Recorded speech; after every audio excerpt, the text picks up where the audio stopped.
坦白说，我真的没有想过这件事情会发生在我身上。我记得我看到医生的时候，我真的跟他说：“医生，我才24岁。”我之前可能就是一直把性看作可以用来衡量我们的感情稳定度的一个东西。是的，是的。可是，所以我会觉得说，在性方面一定要表现得很好。结果我觉得这样子，其实我是把性变成了一个表现的机会，而不是一个享受的一个当下。就是你刚刚在说的那些，就身为一个男性，身为一个就是 top， 身为一个1号，就应该要是什么样子。他这件事情不只压迫男同志，也压迫着异性恋男性。如果有人像我一样，突然间有一天觉得自己勃起状态不如预期，那他最应该做的，还有最不应该做的是什么？大家好，我是学生会长，欢迎来到我的频道。那今天呢，我身边有一个重量级的来宾，来，请自我介绍。嗨，各位好，我是来自和光性智商性健康联盟的李一平心理师，那同时也是台湾性智商学会认证的性智商师，叫我一平就可以了。一平你好。对，今天这支影片其实对我来说是有一点不容易拍的，因为我要讲一些关于我自己，然后又关于性的东西。在 YouTube 上面好像很少看到有人聊这一块，可能有很多观众有类似的问题，可是他们不知道哪里去找答案。那今天就尝试来找一些线索这样子，那就是性表现焦虑。是的，是的，这件事情就是无论在就是性智商的领域或智商的领域来说，其实就是一个非常常见的一个议题跟状态。表现焦虑就可能会影响到自己对自己性的表现的满意程度，或是各式各样的担心，然后也可能会因此影响到自己的对于性的自尊，这些都是常见的。会让我想要拍这支影片的原因是来自我自身的故事。半年前吧，某一天我跟我男朋友在进行性行为的时候，就是我发现自己勃起硬度跟平常不太一样，我就问了他刚刚是不是不够硬，然后他就说一点点吧。那一天之后呢，我发现我们每一次做这件事情的时候，我都会去注意自己够不够硬，结果我发现我每次越注意他就越没有反应。有一次可能那天我太紧张了还是什么，是完全没有反应。那时候的我真的很怕，因为我才24岁，就是我就会想说，怎么了？我是坏掉了吗？我是身体有什么问题吗？这样子。是，我刚刚会突然笑一下，就是说，其实这样好像是我们常见的来咨商或者是咨询的个案，也都会常常出现你刚刚的反应，就是我到底怎么了？我还蛮年轻的，然后我到底怎么了？我坏掉了吗？难道我这一生人生完蛋了吗？对，这样子的会出现，对。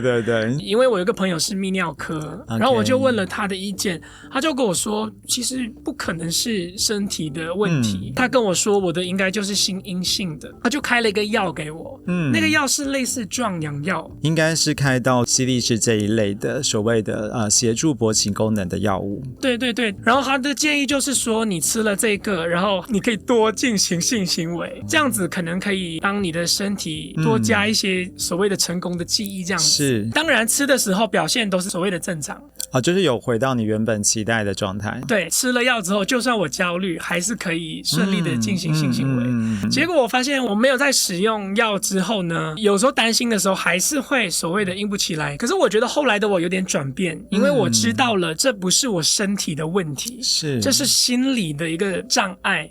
所以当时候的我，如果发现在进行性行为的时候没有办法勃起的话，我不再像之前那么的慌，我就是会深呼吸，骗我自己的身体，我就跟我自己说，没有，我今天没有进入这样子。结果他就勃起了。是，对，我发现好像都是这样子，所以现在的我就算是比较了解这个状况了。可是我觉得我还是希望可以找一个专业的朋友来跟我解答一下，这到底是什么事情这样子。了解，就是学生会长刚刚故事来说，其实这是非常常见的一个男生可能在生命的过程中，无论是异性恋男性还是同性恋或者是双性恋或任何多元性别的男性可能会遇到的状态这样子。那只是大家很多时候不像你的过程之中会找到资源然后帮助自己，很多时候就不知道怎么样跟其他人说，或者很容易发生第一次这个现象。蛮长的时候在台湾第一个用词就说，难道我阳痿了吗？OK， 好，还有布局。对，不举、阳痿等等等这样子。好，那性智商来说就比较会减少使用阳痿或者是不举或早泄这一类的词，因为这些词其实都存在某一些蛮无助的、不没办法控制的刻板印象。如果像是阳痿来说，我们就比较会使用的词，就像你刚刚说的，就是勃起能力的，就是遇到了某些困难，或者是勃起能力的某一些障碍或者是困难，他是有办法去克服这样子。是，所以原来真的可以因为焦虑而没有办法勃起。这样子我觉得好神奇。我们会有一个交感神经跟副交感神经嘛，交感神经就是我们面对压力的时候，或者面对我们兴奋要做的时候的事情，然后让血液往大肌肉流。副交感神经是让你可以放松的状态。其实要能够完成勃起，其实是需要就是副交感神经，因为副交感神经会让那个阴茎海绵体可以充血的平滑肌放松，但是如果是焦虑跟紧张，反而就会造成它困难放松。我的天哪，是这样的。那很多时候就是担心自己表现不够好，担心自己呢没有让伴侣满意，然后这个就可能会一直在脑中成为一个缓刹车。如果当我们没有机会像这样子整理，很有可能曾经一次的非预期的状态，它可能就会成为下一次的隐忧，对不对？就是下一次会跟自己说，我会更注意说，我这次会不会又再发生这件事情呢？这样子，对，或者就是跟自己说，我硬起来这样子，对，它就会越来越软。对，没有错，就是当我们越把专注力都放在就是勃起的表现上面的时候，这个就非常成为刚刚说的那个缓刹车的那一个就是减速系统了，因为你越来越焦虑在这件事情。但可能对有些人来说，可能他第一时间他就知道说，这就是正常的可能会发生的状态之一。也许我就是那天太累了，没有什么就这样子，反正就有可能会发生，所以他下一次的时候这个东西就没有被他放在他的脑中，所以他并没有把这件事情成为他下一次会关注的一个可能性的时候，他就不会像你刚刚所描述的情况下持续的滚雪球的影响这件事情。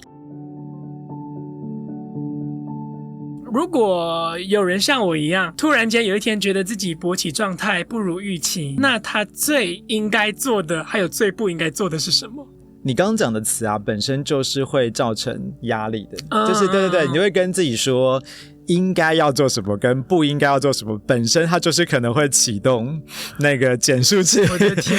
我觉得因为我就是一个太完美主义的人，是就是在那个时候我可能会想说，我一定要找出个解决的方法。有这样的状态其实并没有错，我想要再说一次，有这样的状态真的并没有错，因为我们的大脑其实就是很自然的会很想要对我们身体产生一个非预期的状态有一个可能的解释，然后希望最好它就是有一个源头，然后我们可以处理它。对，但很多时候它是一堆东西混在一起，结果我的大脑才是源头。如果大家刚好有机会是听到我们今天这个节目，然后你就大概就会有一个知识或者是一个准备，是说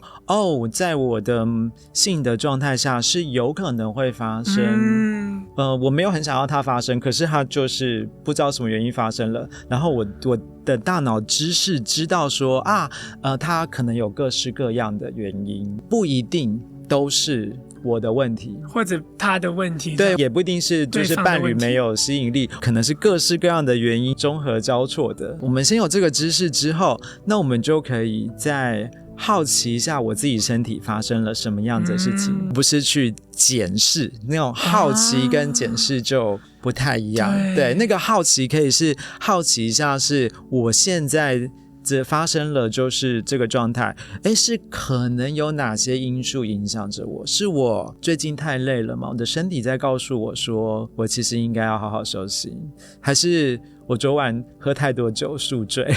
或者就是那个地方的灰尘或什么样的状态，那个味道让你产生了某种影响，或者是你那一天吃了大餐太饱了对，是不是这样？就是各种对，就是如果有这个状态，我们对自己的身体或是自己有更多的好奇，大家很容易就只有关注在对阴茎或生殖器官的好奇，而没有关注到整体的状态的好奇。我觉得这样的观念应该更需要被广泛宣导。很多人判断一个人性能力所谓的好不好的那个因素，就是可能说硬度很足够，那就是很厉害这样子。那如果今天他没有办法勃起，那就是他所谓的，有些人可能会说难听一点，什么性无能这样子。那听起来感觉就是一个很会伤人的话。所以像我发生了第一次的那件事情的时候，我先跳出来的想法都是负面的。我身为1号，你身为0号，那我就是要透过这个去满足你。可是其实不用想的那么极端，像你说的，是，可是这个真的是很难的一件事情，因为这个就是整个底层文化塑造的，就是你刚刚在说的那些，就身为一个男性，身为一个就是 top， 身为一个1号就应该要是什么样子。他这件事情不只压迫男同志，也压迫着异性恋男性。对，就如同就是我母亲在看股票，然后中间的那个中场广告卖所谓的跟男性跟性有关的这个药物，大概都是在说就是可以让男生的勃起持久，硬度够，然后时间够久，关系就会幸福，伴侣就会满意这样子。然后你们关系幸福满意呢，你们的如果是异性人来说，就是又有结婚的话，婚姻就会满意，然后家庭就会幸福。你看，就这一堆可怕的等号，对，就是造成这个部分，塑造好多的期待。对，蛮多伴侣来说，其实会觉得舒服跟愉悦，真的也没有一定要是插入性行为那一刻。对，很多时候是前面的聊天，就是调情。互动反而会是更重要的一个部分，是这样子的。我必须说，其实虽然这件事情造成了我很多的困扰还有焦虑，可是我感恩它的发生，因为它让我领悟了很多。比如说，我觉得我对性的观念之前其实有点太极端了。我的那个观念就是，我们身为伴侣就要常常透过性行为去维系我们的爱，然后我又觉得说，每次发生性行为的时候，我一定要所谓的表现得很好，是才能够有办法留住你这样子。可是当我发生了这件事情，就是像我说的，当时我就很害怕他会不会离开我。对，我打断一下，你看你刚刚的那个想法，不就是刚刚文化中在说的等于跟等于吗？对，就是你说的性的表现很好，对，然后其实它就是都蛮深植在我们华人文化里。对，反正因为这样的思想，所以当时候的我真的很焦虑，很怕这样子。可是我发现我的男朋友他不止没有所谓的责怪我，他就跟我说没关系啊，他说这也不是你想要的，而且我们他就说感觉对了就进行性行为，没有感觉那也没关系，然后他就说，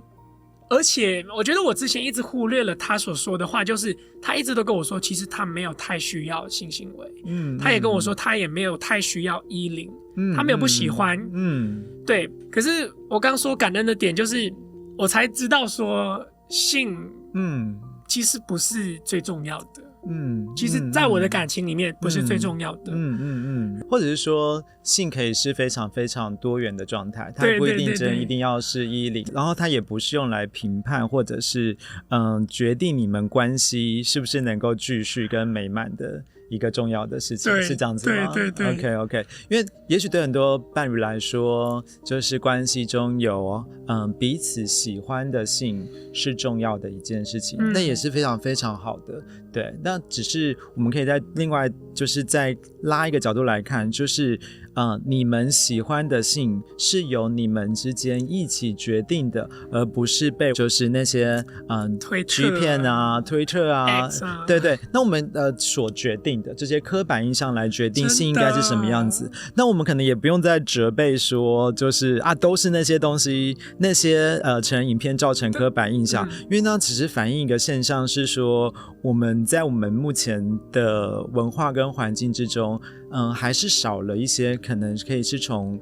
心理的观点的出发，然后来认识每个人都可以成为自己身体的主人，成为自己性上面的主人，成为自己性上面去写你想要的性的脚本跟剧本的主人的这件事情，是这样子。因为那些影片它的功能就是商业的功能，就是要提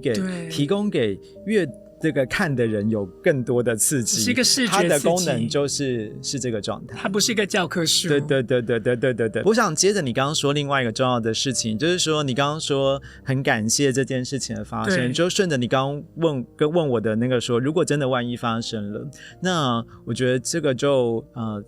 就如同你所说的，我们会不会可以借由一个生命的际遇，一个造成你生命觉得有一点困顿，觉得有一点辛苦，或是感觉有点受伤的际遇，不是只有看见它是一个伤，或觉得就是我有问题，我从此人生黑暗这样子。从这个际遇里面，我们可以重新去看到，也许因着这个际遇，这个伤，我们也可以在这个因着这件事情，因着这个际遇而开始发展一些新的能力。当你找到适合的资源，因着这个状态下，你开始为自己多找一些新的资源，多找一些新的资讯，对自己有多一些的好奇，我们就因此可以开展跟拓展，学习更多新的能力跟可能。这也是我们和光就是职场所重要的，我们首席执行长吕家慧心理师正在创的学派，就是能力建构取向的观点在说的，就是没有所谓一定要解决的问题，而是我们可以学习更多的能力。我之前可能就是一直把性看作可以用来衡量我们的感情稳定度的一个东西。是的。可是所以我会觉得说在性方面一定要表现得很好。结果我觉得这样子其实我是把性变成了一个表现的机会，而不是一个享受的一个当下。像我们真的这样谈，就是这它真的都是你经历过，你才会知道你有没有这些东西影响着你。是这样，即使我们今天听老师刚刚可能想说没有啊，我应该没有吧，应该还好吧，这样子，可是有时候真的是你经历到才有可能会发生。真的。对，然后每个人的状态真的都不一定一样。对，坦白说我真的没有想过这件事情会发生在我身上。我知道有一天我可能会所谓的硬不起来，那可能是我50岁左右的事情吧，怎么会发生在24岁的时候？我记得我看到医生的时候，我真的跟他说，医生我才24岁这样子。是。可是现在看回去，我真的像我说的，我真的蛮感激啦，所以我现在才了解到那么多，包括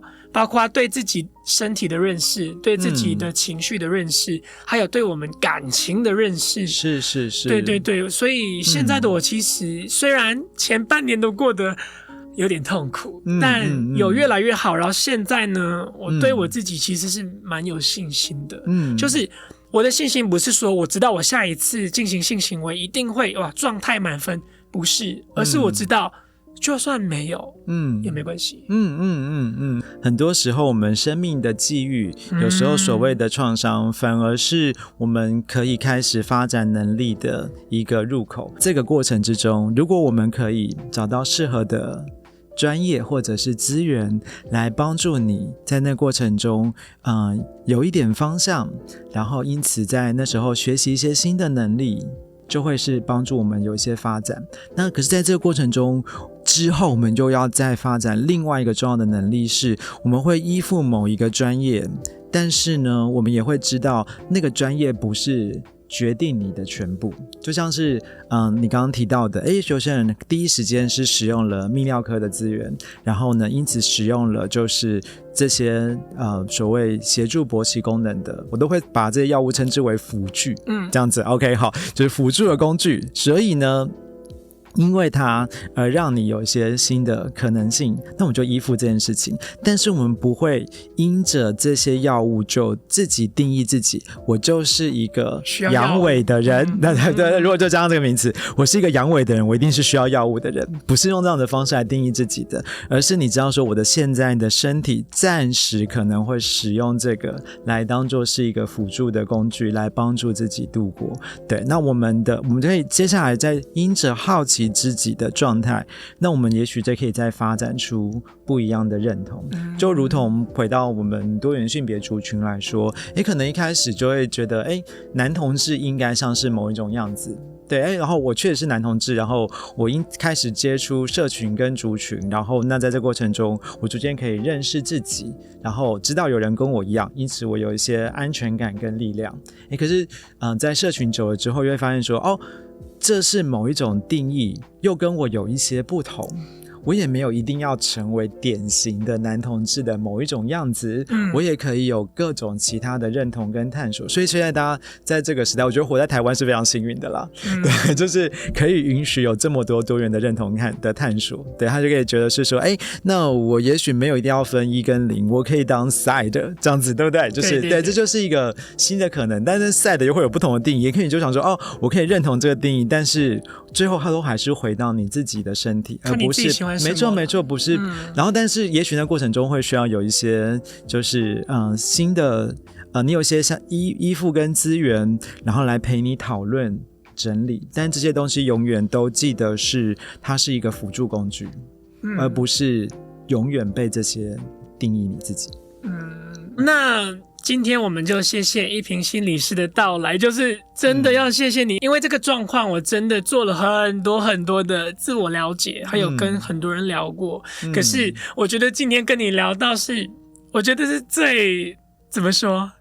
最就是有抚慰到我心灵的，就是让我知道说